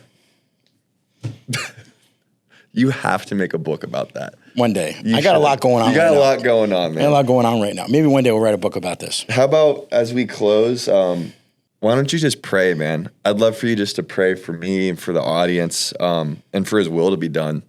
I know that there's people listening right now that are stirred up, that are fired up, that are feeling really close to the Lord at this moment, who maybe there's somebody listening who had to file for food stamps for the second time, and they're wondering if they're really called to this thing. Maybe there's somebody who has a loved one that they know, or they themselves were a victim of SA or trafficking, and they want to take that sword out of Goliath's hand and cut off his own head with it. Like, I just want you to lead and pray that, that God would equip us. Amen. Here's my position, Cap, is that we overcome by the blood of the Lamb and this word of our testimony. Yeah. And my prayer is that people that are listening to this is that you give not any heed to what anybody tells you are. That your identity is not found in what your boss, your spouse, your kid, your employer, your pastor tells you. That your identity is found in the covers of this page, in the covers of this book. Because if you find what he did for you and who you are as a result of that your true identity is outside of everything and anything that the world could possibly perpetrate or propagate through propaganda that you are or aren't. That if you find out who you really are, your true identity, through a business deal that was done for you a couple thousand years ago, that you will be unshaken regardless of what the world throws at you. My hope for this podcast is that as more people break bread with you, brother, that you focus and they focus on the real bread that came down from heaven. And that table of showbread has no leaven. And that we toil over the truth where there is no leaven. And we eat from the true bread that came down from heaven. That the conversations that take place in this room, wherever else this room may show up, that more people would come to know him because of your work. And that people would find out who they really are because of your work. And that, where you are and your bank account does not define you. That what defines you is what your Father says about you. So if you're listening to this right now and you're questioning who you are, question no longer. Your entire story is found in the pages of this book. All you have to do is go find out. Your name is Cap. How'd you know that? Well, your parents told you. How many times before you believed it? Well, if you focus on this enough, you're going to find out what your real name is. And it may take a few times. It may take some toil for you to find out who you really are. But once you find that out, no one could ever tell you that your name is anything different than what your Father says, your real Father. So my hope is that, man, we change things. That as crazy and nuts and evil as things are, I am so hopeful for the future. Why? Because it's conversations like this and our ability to go tell people who they really are, how they can go change things, and they're not victims, they're victors, and they don't have to be, sitting back watching the show, that they could actively be participants on the field, and we could take the land that was promised to us because the wealth of the wicked was laid up for the righteous. And this isn't some name it, claim it, frame it, and fart on it stuff, but this is some real kingdom economy things that we have not only the ability, but the responsibility to do good and to be his hands and feet. And my hope and prayer is that the more of us that lay our plans before the Lord and he guides our footsteps, the more he'll lead us to righteousness. And we'll just do good things together. So if you're struggling on the other side of this camera and you're listening to something, then you're in a bad spot, just be of good cheer. The Lord can and will use that for his glory. And you look back on this very moment and know that it was for a purpose. I could look back on so many of mine. And even though when you're in the mud, it ain't fun.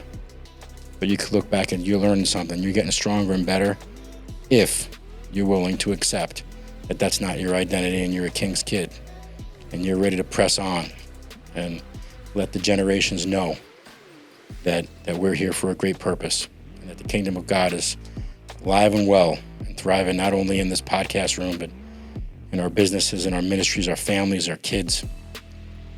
It's an exciting time to be alive, brother. Amen. Let's go. Dude, thanks for joining us on the show. This was awesome. Amen.